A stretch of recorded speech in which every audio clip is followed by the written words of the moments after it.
Aí pronto, aí o que é que a religião faz? Religião é pura ilusão. É igual que o professor fala. Né, professor? É pura ilusão, é pura superstição. Tá vendo? Prende o gado, é pra prender o gado. É pra lhe torar na emenda. É. Pra deixar você só de tanga. É. Pra tirar seu dinheiro, pra tirar sua paz, pra tirar tudo de você. É? Bom dia! Hoje são 27 de julho de 2021, terça-feira, Brasília, Distrito Federal, Brasil. Mais um vídeo sobre religião. Religião, pura ilusão, pura fantasia, pura superstição. Para esse vídeo vou trazer um comentário de mais um internauta, o Neemias de Souza e Silva. Vamos ao vídeo.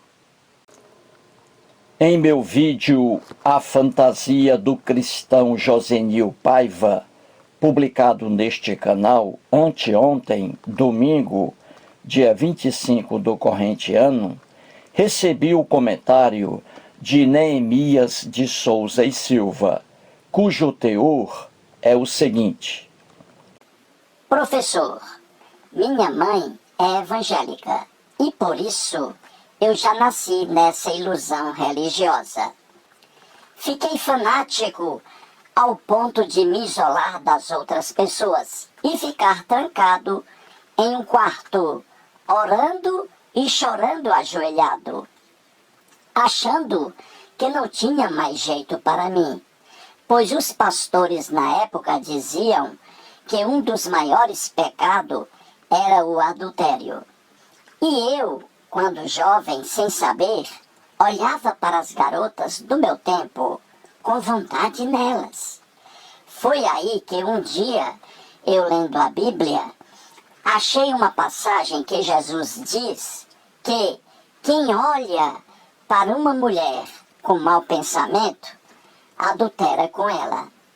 Foi aí que começou o meu tormento. Hoje sou liberto dessas fantasias que só trazem tormentos e preocupações para a vida da gente.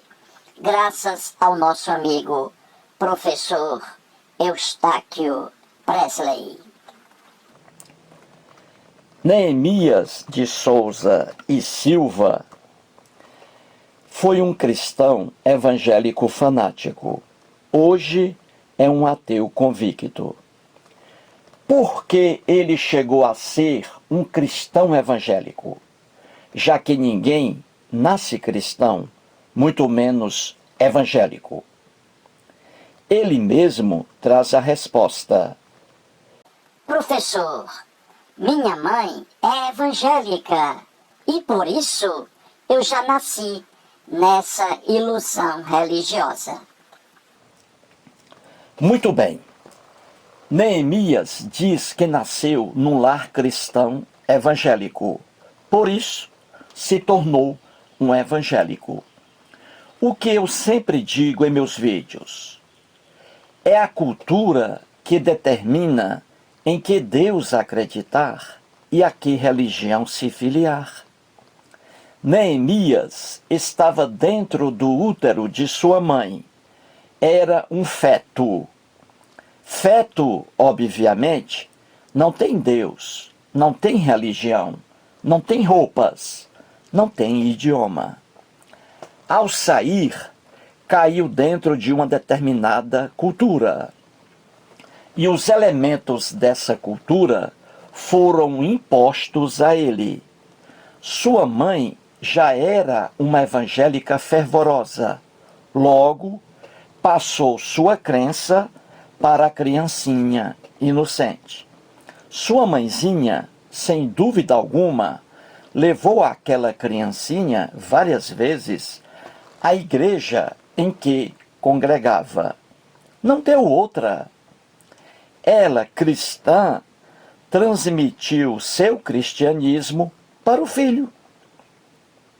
Se sua mãezinha não fosse evangélica, mas uma adoradora do islamismo, Neemias teria sido um adorador de Maomé por muito tempo. Se sua mãezinha fosse uma budista, com certeza durante muito tempo, Neemias teria sido um discípulo de Buda. É simples entender esse processo sociológico. Mais à frente, Neemias escreve: Fiquei fanático ao ponto de me isolar das outras pessoas e ficar trancado em um quarto, orando e chorando ajoelhado, achando que não tinha mais jeito para mim. Pois os pastores na época diziam que um dos maiores pecados era o adultério. E eu, quando jovem, sem saber, olhava para as garotas do meu tempo, com vontade nelas. Neemias diz que se transformou num cristão fanático. Mesmo sem a pandemia da Covid-19 na época, passou a se afastar das outras pessoas, trancando-se em seu quarto, apenas chorando ajoelhado e orando ao Deus dos Hebreus, o mesmo Deus que os cristãos adoram. Veja, leitor amigo, como a religião faz mal às pessoas. Por que Neemias passou por esse sofrimento? Por quê? Ele mesmo diz o porquê. Os pastores evangélicos diziam que um dos maiores pecados era o adultério. E aí vem a pergunta: Neemias, na época, já adulterava? Claro que não. Ele não mantinha relação sexual com mulher alguma. Não era, portanto, um adúltero. Ele diz que apenas olhava as garotas, desejando-as sexualmente. Só isso e nada mais. Ora, um homem olhar para uma mulher sensual e desejá-la sexualmente é sinal de que é uma pessoa sadia, uma prova de que está vivo e não morto. Qualquer biólogo, sexólogo, ginecologista, geneticista, enfim, qualquer pessoa normal haverá de afirmar essa verdade. O desejo sexual, a libido, é uma manifestação natural e sadia do corpo humano. Isso é o racional, a razão. Outra coisa é a religião, maluquice total. Neemias diz que os pastores evangélicos de sua igreja diziam que o simples desejo sexual era um dos piores pecados contra o Deus da Bíblia. E o inocente Neemias acreditava nessa maluquice. E Neemias nem imaginava que os pastores também desejavam sexualmente algumas mulheres, algumas fiéis de sua igreja, porque, repito, o desejo sexual é uma característica do homem, casado, solteiro, divorciado, amancebado, etc. Até as pessoas cegas que não veem desejam sexualmente outras. Imagine as que enxergam muito bem. E para piorar a situação, veja o que os pastores diziam a ele. Foi aí que um dia, eu lendo a Bíblia, achei uma passagem que Jesus diz que quem olha para uma mulher com mau pensamento, adultera com ela. Foi aí que começou o meu tormento. Neemias afirma que os pastores indicavam a ele a leitura do que está no Evangelho de Mateus, capítulo 5, versículos 27 e 28. Ouvistes o que foi dito: não adulterarás. Eu, porém, vos digo: qualquer que olhar para uma mulher com intenção impura no coração, já adulterou com ela. Essa passagem bíblica acima é atribuída a Jesus. Na verdade, Jesus algum aí. Quem escreveu a maluquice acima foi um cristão extremamente ignorante, que não tinha conhecimento algum da fisiologia humana, do funcionamento dos órgãos do corpo humano. Com essa maluquice, como essa maluquice foi atribuída a um certo Jesus, então vamos lá.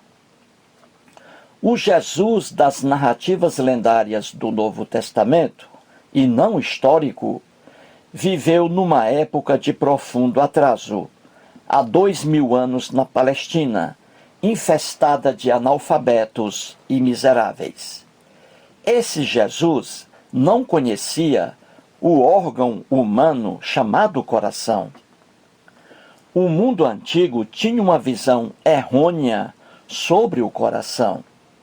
Os cristãos do Novo Testamento pensavam que o coração era o órgão do corpo humano responsável pelo sentimento, amor, paixão, ódio, raiva, bem, mal, desejo sexual, etc. Por causa dessa ignorância, está escrito acima: intenção impura no coração. O coração não tem intenção alguma, muito menos impura, porque é apenas um músculo. Não raciocina, não pensa. Mas os cristãos não sabiam disso. Milhares de anos depois é que se descobriu que é o cérebro humano o responsável pelo sentimento, raiva, ódio, amor, gratidão, inveja, desejo sexual ou qualquer desejo. O cérebro e não o coração. Eis, portanto, o primeiro erro da passagem bíblica acima atribuída a Jesus. Veja agora, leitor amigo, o segundo erro. O desejo sexual, a libido, não é uma intenção, e muito menos impura. O desejo sexual não é uma intenção, um propósito, algo que o homem procura conscientemente, mas uma reação pura, natural, própria do ser humano. Quando um homem, por exemplo, olha para uma mulher que o atrai, desejando-a sexualmente, está apenas revelando sua natureza, já que é um ser sexuado. Está apenas tendo uma reação normal, já que o desejo sexual faz parte de sua natureza. Uma coisa é um homem sentir desejo sexual por uma mulher. Coisa bem diferente e proibida é o homem forçar uma mulher a manter relação sexual com ele. Sentir desejo sexual é algo meramente natural, sadio, não reprovável. Veja agora, leitor amigo, o terceiro erro da passagem bíblica acima. Está dito que qualquer homem que olhar para uma mulher com intenção impura já adulterou com ela. Veja o tamanho da maluquice. Pessoa alguma pode ser condenada por simplesmente desejar. Entendeu? Se eu, Eustáquio, lá de Sobral, no Ceará, casado, se eu vejo numa rua uma mulher sensual que me atrai, com certeza vou desejá-la sexualmente, porque isso é da minha natureza, está acima de minha vontade. Não posso ser punido por apenas desejar sexualmente uma mulher qualquer, porque isso não depende de minha vontade. O desejo sexual é involuntário, inevitável. É a minha natureza humana. É a minha natureza humana. Entendeu? Não sou culpado por sentir desejo sexual. Você, amigo leitor, também não é culpado por desejar sexualmente um homem ou uma mulher. Todas as pessoas sadias têm desejo sexual e nenhuma delas deve ser condenada por isso. Entendeu? É loucura, portanto, condenar, por exemplo, um homem que olhou com desejo sexual para uma mulher qualquer. Homem algum escaparia dessa punição maluca, entendeu? Veja, vou fazer um teste agora com você. Olhe essa mulher. Olhe essa mulher. Você está sentindo algum desejo sexual por ela? Com certeza, acho que não. Veja agora essa mulher agora. Veja aí. Olhe bem. Concentre-se nessa imagem aí dessa mulher. Você está sentindo algum desejo sexual por ela? Com certeza sim. Outra pergunta. Esse desejo sexual está sob seu controle? Você pode desejar ou não essa mulher? Resposta. Esse desejo sexual não está sob seu controle. Ele é involuntário e não proposital, intencional. Entendeu? Percebeu a maluquice da passagem bíblica acima, quando afirma que o homem que olhar com desejo sexual para uma mulher comete adultério? Preste bem atenção no mal que a religião pode causar a um ser humano. O Neemias chegou a sofrer muito, justamente por causa de sua crença cristã. Em sua adolescência, via as garotinhas e as desejava sexualmente, o que é uma coisa natural e normal. Todavia, em razão de sua crença religiosa, achava que estava cometendo um crime grave contra o Deus da Bíblia. E essa situação o levou a sofrer muito, trancando-se dentro de seu quarto, isolando-se dos amigos, orando muito. Não era uma pessoa feliz. E sua mãe, com certeza, ainda era explorada financeiramente por pastores, por meio de ofertas, dízimos e até doações. Quando Neemias conseguiu sair dessa ilusão religiosa, que via maldade onde não há maldade, passou realmente a ser uma pessoa feliz. E assim, ele termina seu comentário. Hoje sou liberto dessas fantasias que só trazem tormentos e preocupações para a vida da gente. Mais um vídeo e muito obrigado.